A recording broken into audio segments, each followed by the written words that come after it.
এইভাবেই আমরা চেষ্টা করি, আমরা ক্ষমতায় থাকি আর না থাকি জনগণের পাশে আমরা আছি এবং মনে করি আমরা জনগণের একটি অংশ।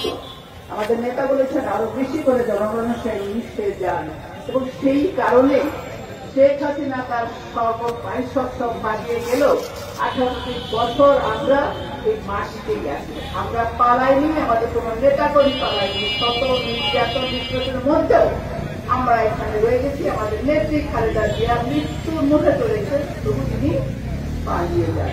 এটি শক্তি তৃণমূলে টিএমসিতে শিকড় গঠিত আছে, তাই আমাদেরকে লড়াইয়ের শক্তি দিয়েছে। আমরা আগামীতে একটি গণতান্ত্রিক বাংলাদেশ নির্মাণের জন্য যে অধিকার, তাই লড়াইয়ের রাজপথে সামিল থাকো এবং দ্রুত একটি নিরপেক্ষ নির্বাচনের মাধ্যমে গণতান্ত্রিক সরকার যাতে প্রতিষ্ঠা হয়, সকলকে সেই দাবি তুলবার জন্য আমি আহ্বান জানাবো।